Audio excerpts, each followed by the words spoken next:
Hey everyone! Ever get stuck on a tough project decision where you're just staring at a bunch of options and have no idea which one is actually the best? Well, today we're going to tackle a classic PMP exam question that is all about making the smartest, most data-driven choice. Let's dive in.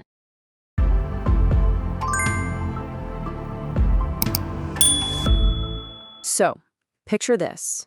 You're the project manager. The success of this whole thing is on your shoulders. And right there on your desk, you've got 4 different proposals from 4 different vendors. They all look pretty good, but they're all different. The clock's ticking. Who do you pick? You can see right away it's not an easy choice, is it? Some of these vendors are dangling a higher potential profit in front of you, but others seem like a safer bet, with a higher chance of success. So how do you weigh those two things against each other? It's definitely not as simple as just picking the biggest number you see. And this is the moment where we have to push past our gut instincts. If you want to make a choice you can actually defend with data, you need a special tool from the project management playbook. It's all about taking that feeling of uncertainty and turning it into a real number we can work with. And that amazing little tool is called Expected Monetary Value, or EMV for short. Now, before we solve our vendor puzzle, let's just take a quick minute to break down what EMV actually is. Trust me, it sounds way more complicated than it really is. So what is EMV? At its core, it's a risk analysis technique. Basically, it gives us a way to figure out the average financial outcome of a decision when things aren't 100% certain. It does this by mashing together 2 super important pieces of information: the probability of something happening and the financial impact, the profit if it does. You put them together and you get one simple, powerful number you can use to compare your options. And check out how simple the formula is. That's the best part. You just take the probability of success, and this is key. Always remember to turn the percentage into a decimal. So like 80% becomes 0.80. Then you just multiply that by the potential profit. And that's it. Probability times impact gives you the EMV. Let's see how it works with our vendors. Okay, enough with the theory. Let's get back to our 4 vendor proposals. It is time to roll up our sleeves, apply this EMV formula, and see which one of these vendors is really offering the best value for our project. All right, here's all our data in one place. Let's kick things off with vendor 1.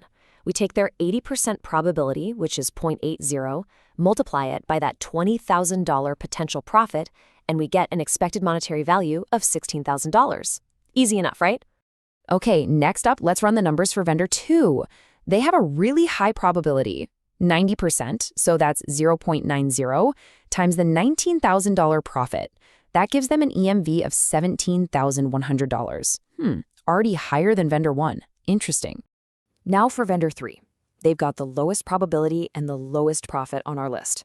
So 0.75 times $18,000 gives us an EMV of just $13,500. And finally, vendor 4. We take their 85% probability, or 0.85, times that $20,000 profit, and they land at an EMV of exactly $17,000. Okay, the table is full, the numbers are crunched. Let's see who our winner is. So we've done all the math, we've filled in all the blanks, and now it is time for the big reveal. Let's finally identify which of these 4 vendors offers the absolute highest value based on our analysis.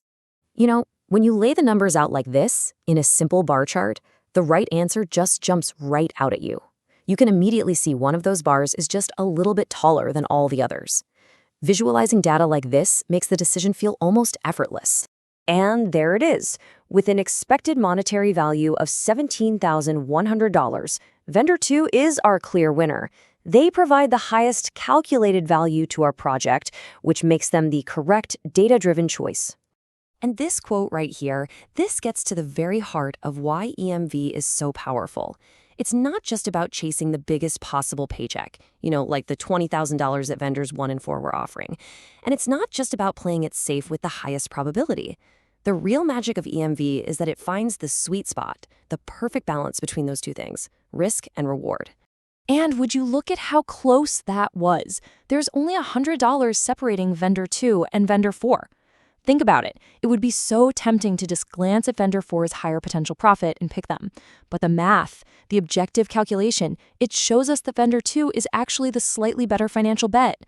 This is exactly why we use these tools, to stop ourselves from making those costly gut decisions. So what's the big takeaway here? Why does this matter so much? Well, understanding EMV is way more than just a little trick to pass an exam question. It is a fundamental key to success in real-world project management.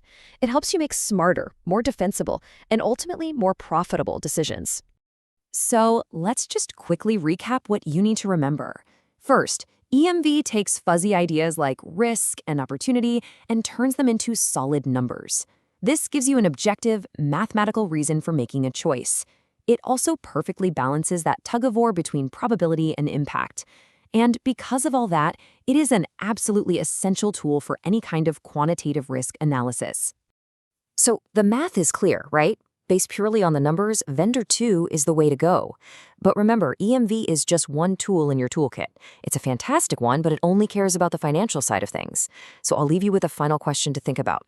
What other non-financial factors, things like a vendor's reputation, their communication style, or their past performance, might you need to think about before you sign that final contract? Thanks for tuning in.